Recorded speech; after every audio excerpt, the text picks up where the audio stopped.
little bit, get a little bit closer. Hold on, I ain't there yet. All right, because I want to be next to y'all, you know? I want to be... It's heaven all around. No, I can't feel pain, but I can see the stars. I ain't even vain, but I know we with God. Ooh, hold on, I'm fucking up. All right, what's good, y'all? It's your girl, Mo, and I'm actually about to head out, but this has been sitting on my chest for a really long time. I mean, I shared it with a couple friends, and I'm just like so into the purpose and the message that was in the movie Birdbox. I was like, I gotta do a review on this because niggas ain't really feeling me how I'm feeling it, okay? When I first heard about it, I was just like, you know what, I'm gonna wait till the hype is done and I'm gonna watch it, right? I watched that shit for 5 minutes and I couldn't do it. It was so suspenseful that the message was not getting to me. You know what I'm saying? It was so scary to me in my mind, right? And those that know me, I really work on my mindset and seeing like the positive and the light and stuff, but I just wasn't getting it. It was like my anxiety. I was like, well, what was they doing? What was they doing? So I had to stop watching it. Then I saw a Facebook post that really opened my mind towards what was actually going on in the movie. So it utilized the whole purpose of them being blindfolded, you know, the lady, Sandra, and the kids being blindfolded and going on this destiny towards this destination that they don't even know if it's guaranteed. Yet they have this faith inside. Well, she does more so. She has this faith and this hope deep down inside that what's the purpose or what's actually waiting for them is going to be there on the other side. But even along the way, you know, you have people like trying to make them see towards this thing that isn't good for them, that's gonna make them want to kill themselves, you know what I'm saying? And the birds that was with them, remember the birds that were with them, it defines the purpose of the Holy Spirit and discernment. Like whenever those birds would start going off, they knew something was wrong, right? And that just boils down to say this, like throughout life, not even throughout life, let me scratch that, I'm just talking. I need to really let God tell me exactly what I need to say right now. So give me a moment, I need to breathe. I need to just go ahead and breathe.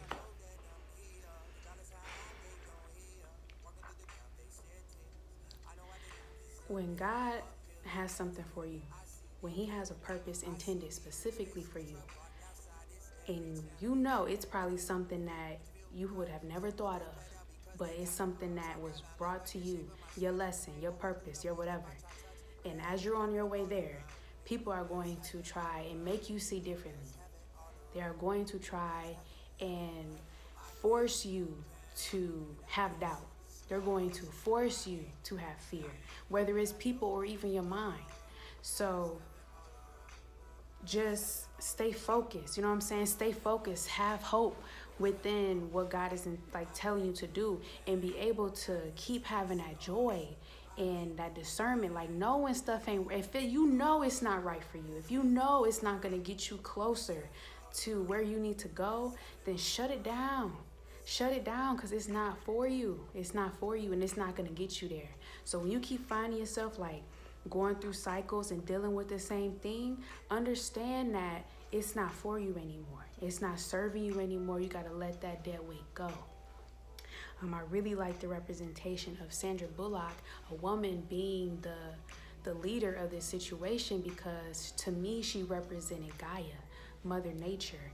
And for her to have two genders as the defiance of this thing, she said, I'm gonna name you boy and I'm gonna name you girl, and I'm doing that for the sole purpose of what needs to be done, you know what I'm saying, to let go of that attachment.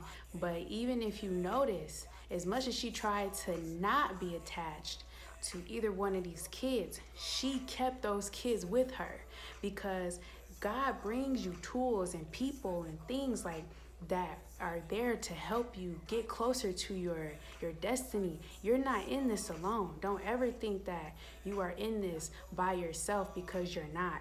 So for her to She had her son, right? That was one she low-key knew she was attached to. You know what I'm saying?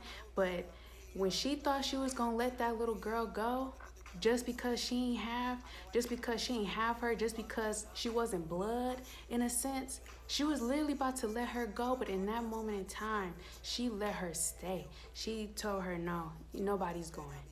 Nobody's going. And that's the thing that I feel like majority of us, we think that because you're not family, because I ain't known you for 10 plus years, because I ain't grow up with you, because I just met you, you're not supposed to be here. Only people I know are supposed to be here. Majority of the time, the people that you've known for a really long time, they the dead weight. They're the only ones I see within the person that you have always been. But when you are trying to grow, when you're trying to be like a whole nother person, when you're trying to get to the next level, it's going to require a different you. It's going to require different circumstances. It's going to require a different environment.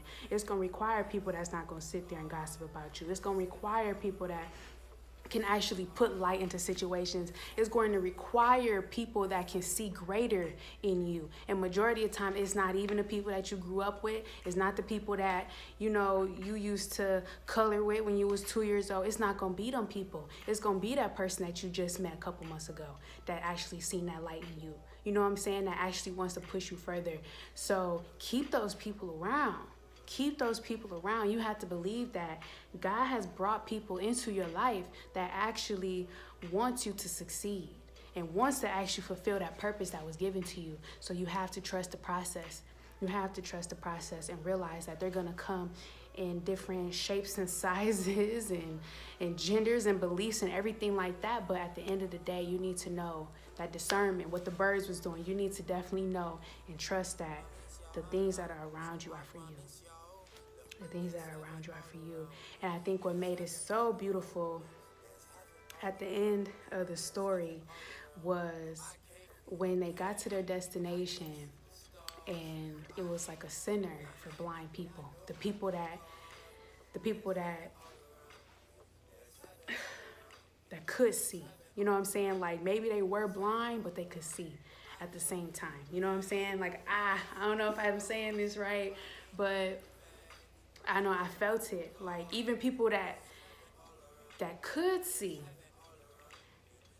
was there, because it's about the vision of knowing, like that hope, that knowing that being here on this leveled, grounded area of earth is heaven. It is. We have our moments of hell. We do. But overall, this level of whatever dimension the hell this is just the same realm of heaven if you were to be in another dimension. So as much as we try to leave and go off to different areas of the planet and all that other shit, you still gonna be here physically. So if you can do anything in this moment in time, anything, teach your mind and pray about finding your actual purpose on this earth. Like really talk to God, really talk to your ancestors, really talk to the universe about what is it that you're supposed to do here. And just ask them for a sign. Don't even go searching for it. Just really take your time and just meditate on it. And it's gonna hit you at one of them times you ain't even know that's what it was. You're like, it's probably gonna be something you ain't never thought of. It's probably gonna be within the life of somebody you ain't never thought you'd be a part of. Nothing. It won't even occur to you like that, because the greater things in our life that's for us and that's meant for us to do, none of it's planned. Think about it. A lot of our blessings are not planned. A lot of them are not planned, and that's what makes it so much greater and so much more so pure. So I don't know, Birdbox was such a good ass movie to me. I'm not gonna lie to you, I'm definitely gonna watch it again, and I'm definitely gonna watch it with the same mindset that I do now. And I'm just gonna tell you to say this: stay focused within whatever path that you're taking towards this year. And I'm just gonna pray that whatever you got going on with you right now, whether it's negative thoughts or doubt, that you brush that shit off and you just stay focused, okay? Because anything that's coming your way this year is for you. Everything that's for you is for you. Don't think that you don't deserve happiness. Don't think that you deserve a faithful marriage or a relationship. Don't think that you you don't deserve happiness, money, fame, whatever you want. Whatever you want. You know what I'm saying? You deserve anything that you want. Anything that you want. But you got to be willing to work for it. And when I say work for it, I mean you got to get rid of that doubt. You got to get rid of that fear. And you got to actually start believing in yourself, okay? So, yeah, it's your girl Mo. I'm about to head out. I'm probably running a little late. Just looking at my curls here. But yeah, I'm about to head out. If you have not watched Birdbox yet, I'm gonna ask you that you do, okay? There's heaven all around. No, I can't feel pain, but I can see the stars. I ain't even vain, but I know we with God.